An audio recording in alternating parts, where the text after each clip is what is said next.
Class inter की तीसरी poem है कीपिंग क्वाइट। स्टेंजा बन देखिए। नाउ वी स्टार्ट वर्ल्ड है, लास्ट वर्ल्ड है, सो मच। पहला क्वेश्चन देखिए कविता और कवि का नाम। तो कवि हम्म, कविता कोई बात नहीं।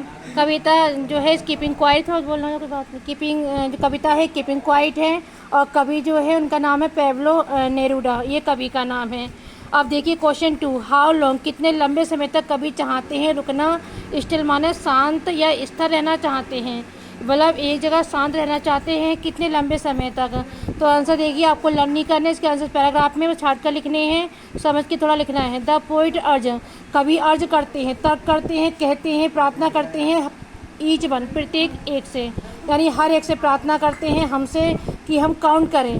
काउंट का मतलब हम गिने, कब तक, 12 तक गिने, 12 गिनती गिने, 1 से लेकर 12 तक काउंट करें और रिमेन रहें, इसलिए शांत रहें, 1 सेकेंड के लिए शांत रहें। Question next, what does he hope, क्या वह उम्मीद करते हैं पाने की। कीपिंग शांत रहकर, शांत रहकर क्या पाना चाहते हैं। तो आंसर देखिए, कभी हो उम्मीद करते हैं कि शांत रहने पर हम क्या पाएंगे, एन अपॉर्चुनिटी, एक अवसर पाते हैं, मौका पाते हैं। स्ट्रेस माने होता है आत्मनिरीक्षण, यानी खुद की हम जांच कर पाते हैं कि हमने क्या दिन में सुबह से लेकर नाइट तक किया है, तो हम अपना जांच कर पाते हैं, उसे कहते हैं इंट्रोस्पेक्ट, यानी आत्मनिरीक्षण, खुद का निरीक्षण कर पाते हैं। कीपिंग क्वाइट मतलब देखिए, ऑर्डिनेटी टू इंटरेस्ट होता है निरीक्षण करना खुद का ही। और स्टेन जो अजीब, स्टेन माने अजीब एक विचित्र स्थिरता है, वो क्या देगी आपको, एक फीलिंग देगी, एक एहसास देगी, किसका, टूगेदरनेस माने एक साथ रहने का, एक साथ रहने का आपको एक फील और एहसास देगी। क्वेश्चन 4 देखिए, what does the poet mean, क्या कवि का अर्थ है not move our arms so much, इन शब्दों का क्या मतलब है। तो देखिए कवि क्या कहते हैं शब्दों का अर्थ। तो आंसर, कवि चाहते हैं हमें कि हम क्या ना रहें, हम move our arms so much, ना अपने हाथ पर हिलाएं, बिल्कुल शांत रहें, ना हम कोई वर्क करें, कोई काम ना करें कुछ पल के लिए, क्योंकि फिजिकल एक्टिविटी, क्योंकि सारी एकता जो होती है वो ले जाती है स्टॉप रोकने की ओर। हमारे स्टॉप एक्शन माने होता है आत्मनिरीक्षण। अगर हम अपने हाथों से कोई काम करते हैं तो हम खुद के बारे में, खुद की आत्मा के, खुद के मन के बारे में नहीं सोच पाते, तो हम खुद का इंट्रोस्पेक्शन नहीं कर पाते हैं। नॉट मूविंग, ना हिलें, ना हिलाएं अपने आर्म्स, ना अपने हाथों को हिलाएं, ना अपने पैरों को हिलाएं। ये चीज़ हमें क्या करती है, सजेस्ट, सुझाव देती है रोकने का सभी प्रकार की वॉयलेंस को लेकर, सभी प्रकार की हिंसा को। Question next, what is the significance, क्या अर्थ है नंबर ऑफ 12, 12 जो संख्या बोल रहे हैं उसका क्या अर्थ है।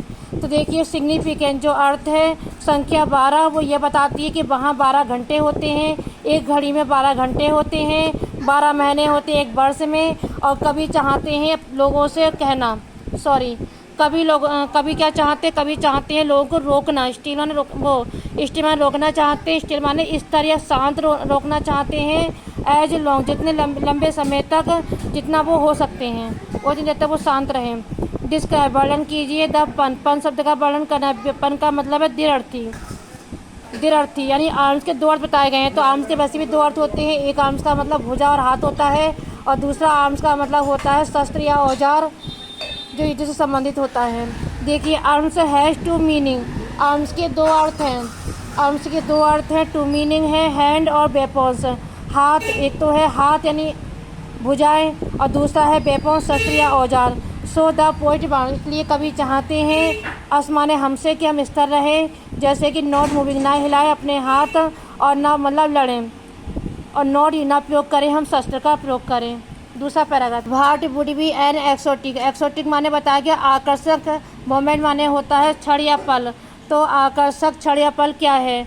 तो आंसर देखिए, द मोमेंट, पल, स्थिर रहने का, शांत रहने का, वो एक आकर्षक पल है, क्षण है। Question 2, why would it be exotic, क्या क्षण आकर्षक, मतलब क्षण जो है कैसे आकर्षक, क्यों आकर्षक होगा, क्यों आकर्षक लग रहा होगा या होगा।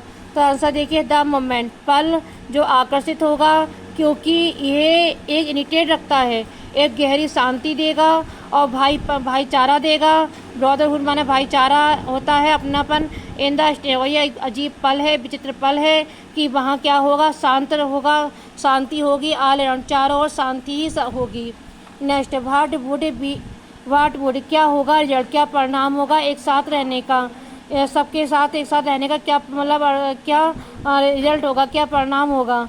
तो आंसर देखिए, जो रिजल्ट है, परिणाम है एक साथ रहने का, वो ये होगा कि वहाँ क्या होगा, नो डिस्क्रिमिनेशन। डिस्क्रिमिनेशन माने होता है भेदभाव, तो वहाँ कोई भेदभाव नहीं होगा। जो क्या करेगा, जो फोस्टर हार्मनी, जो संतुलन को बनाए रखेगा और भाईचारे को बनाए रखेगा।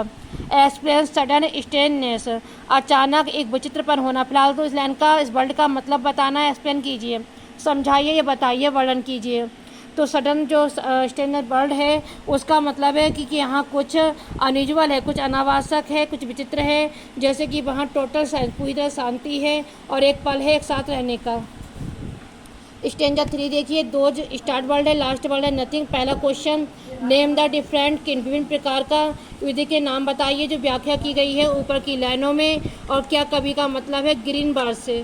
तो आंसर देखिए ग्रीन बार्स, जो ग्रीन बार्स है, जैसे कि युद्ध ग्रीन बार्स कहा गया है पर्यावरण को, तो उसका जो युद्ध है वो प्रकृति के विरुद्ध है। और एक युद्ध जो जहरीले गैसों को रखता है, और एक युद्ध जो आग के साथ है, फायरिंग के साथ है, जो अलग प्रकार के युद्ध बताए गए हैं। ग्रीन बार का मतलब पर्यावरण, जिसका मतलब है कि युद्ध जो पर्यावरण के विरुद्ध लड़े जा रहे हैं। वार्निंग दी जा रही है राष्ट्र को रखने के लिए, डेवलप करने के लिए, नए शस्त्रों का, नए शस्त्रों का विकास करने के लिए राष्ट्र को वार्निंग दी जा रही है, चेतावनी दी जा रही है। टू बेज बार, युद्ध को लेकर किसके विरुद्ध, पर्यावरण के विरुद्ध। नेक्स्ट क्वेश्चन, एक्सप्लेन, व्याख्या कीजिए। विक्टोरी शब्द, विक्टोरी माने विजय, ये जीत पाना होता है। विद नो सर्विस, सर्विस का मतलब होता है जीवित न रहना, कोई जीवित न रहे, इसको विजय पाने को लेकर, मतलब विजय जिसमें कोई जीवित ना रहा हो, ऐसी विजय पाना, उसका एक्सप्लेन कीजिए। तो कभी चाहते हैं, कभी बताना चाहते हैं संदेश कि युद्ध लाता है विनाश, डिस्ट्रैक्शन माने विनाश को लाता है, और लीव छोड़ता है, नॉन किसी को नहीं छोड़ता कि वो विक्टोरी मनाए, जीत या विजय मनाए। नो वन, कोई व्यक्ति नहीं पा सकता कुछ भी। बेगिंग बार मतलब मांग कर किसी प्रकार का कोई भी युद्ध नहीं कर सकता। What does the poet want, क्या कभी चाहते हैं। वार्म ऑर्गेनिस से क्या चाहते हैं, तो वार्म ऑर्गेनिस का मतलब है आग भड़काने वाले, आग भड़काने वाले को कहा गया है, उससे क्या चाहते हैं। तो कभी चाहते हैं आग भड़काने वालों से रखना साफ, कि वो अपने कपड़े को क्लीन रखें, साफ रखें और क्लीन रखें अपने कपड़ों को, वो सिम्बोलिज है, वो चिन्ह और प्रतीक है उनकी बुरी तरीकों का जो रखे गए हैं, और शांत रहें, अपने भाइयों के साथ शांत रहें। व्याख्या कीजिए। Bars with gas, bar with fire, इसका मतलब क्या कि गैस के साथ युद्ध और आग के साथ युद्ध। तो देखिए बार विद गैस, गैस के साथ युद्ध लड़ना, ये क्या है, युद्ध और आग के साथ युद्ध लड़ना, ये दोनों रेफर करते हैं, व्यक्त करते हैं नए टेक्नोलॉजी माने नई तकनीकी को व्यक्त करते हैं जो यूज़ की गई हैं लड़ने के लिए एक दूसरे के साथ, और जो कि ले जाती हैं या अग्रसित करती हैं पूरे विनाश की ओर ले जाती हैं। 4 paragraph. What does the poet expect, क्या कभी आशा करते हैं फिशरमैन से, मछुआरे से, क्यों। तो कभी एक्सपेक्ट आशा करते हैं कि मोमेंट ऑफ स्टिलनेस, स्थिरता का जो पल है उसमें जो मछुआरे हैं वो पाएंगे, समय पाएंगे। स्टक माने आत्मनिरीक्षण का, और वे क्या होंगे, नॉट हार्म, कोई हानि नहीं पहुंचाएंगे व्हेल मछली को उस समय पर। व्हाट विल द मैन, क्या व्यक्ति करेगा एकत्र नमक को इकट्ठा करके क्या करेगा। तो व्यक्ति इकट्ठा कर रहा है नमक को, वो रोक लेगा थोड़े समय के लिए और अपने घाव को हाथों से मतलब मलेगा। क्या हर्ट हैंड, ये हर्ट हैंड का मतलब क्या है, क्या अर्थ है। वैसे हर्ट मीन्स क्या होता है, चोट लगे हुए घायल हाथ, तो उसका मतलब क्या, तो हर्ट हैंड वो बताते हैं विनाश को वो कहे गए हैं डिस्ट्रैक्शन के लिए, विनाश के लिए, कि जो मानव जाति हैं, मानव जो लोग हैं वो कारण हैं खुद के लिए, पर्यावरण जो है वो एक काम करता है खुद की आवश्यकताओं के लिए। What should the fisherman not do, क्या मछुआरे को नहीं करना चाहिए, तो मछुआरे को हर्ट चोट नहीं पहुंचाना चाहिए व्हेल मछली को ये समुद्र में। 5th पैराग्राफ देखिए। इफ स्टार्ट वर्ड है, लास्ट वर्ड है डेथ। देखिए पहला question, who does be refer, यहाँ पे हम शब्द जो है वो किसके लिए रेफर हुआ है, किसके लिए व्यक्त हुआ ऊपर की लाइनों में। तो आंसर देखिए बी शब्द रेफर व्यक्त हुआ है मानव जाति के लिए जो हमेशा थिंकिंग सोच रहे हैं किसके बारे में, उनकी अपनी प्रगति के बारे में और आगे बढ़ने के बारे में। एडवांसमेंट का आगे बढ़ना। वाई डज द पोएट, क्यों कभी चाहते हैं कुछ भी ना करना किसी के लिए। तो आंसर देखिए कभी चाहते हैं कुछ भी ना करना किसी के लिए, क्योंकि जो हमारे माइंड है वो हमें शांति दे सकते हैं और हम जो है एवर योग्य हैं आत्मनिरीक्षण करने का, खुद का निरीक्षण करने का, और एनालाइज माने विश्लेषण करने का उनके अपने एक्शन का, उनके अपने कार्यों का। Question 3, what is the sadness, क्या उदासी है, क्या मतलब उदास शब्द क्या है जो कवि रेफर व्यक्त करते हैं कविता में। तो कवि जो है रेफर व्यक्त करते हैं उदास शब्द को, उदासी को, जो उठाती है क्या करने के लिए, फैक्ट उस तथ्य के लिए कि लोग जो है वो असफल हो जाते हैं समझने के लिए खुद को they have to no time, उनके पास समय नहीं होता आत्मनिरीक्षण का, उनके एक्शन को लेकर कि उन्हें क्या किया है अपनी लाइफ मतलब पूरे दिन में, और उनका जो विजय पाने को लेकर, कौन से माने विजय पाना, कैसे एक बड़ी शांति जो है वो अच्छी मानी गई है, हमारे लिए अच्छी है। तो एक बड़ी शांति जो हमारे लिए अच्छी हो सकती है क्योंकि हम एवल योग्य होते हैं चाहे पाने के लिए शांति इस शांत वातावरण में, और ये चीज़ हमारी हेल्प करती है क्या करने में, एनालाइज विश्लेषण करने में, हमारे खुद का मतलब निरीक्षण करने में खुद का और हमारे एक्शन को लेकर, और इंटर माने व्याख्या करने में एक उदासी को लेकर जो मतलब डराती है हमारे खुद को मृत्यु से। नेक्स्ट पैराग्राफ 6 देखिए, व्हाट स्टार्ट वर्ल्ड है, लास्ट वर्ल्ड डेथ है। Question 1, what should not be confusion, क्या हमें परेशान नहीं होना चाहिए टोटल इनएक्टिविटी यानी संपूर्ण निष्क्रियता से, इसका मतलब हमें परेशान नहीं होना चाहिए। तो देखिए स्थिरता जो है और शांत रहना ये नहीं है, कन्फ्यूजन में मतलब कन्फ्यूज नहीं करते हैं, परेशान नहीं करते हैं, टोटल पूरी तरह से निरीक्षण होने के लिए, पूरी तरह से निष्क्रिय होने के लिए। व्हाट इज द लाइफ, यहाँ पे लाइफ का मतलब क्या है, लाइफ किसके जीवन के बारे में बताया गया है।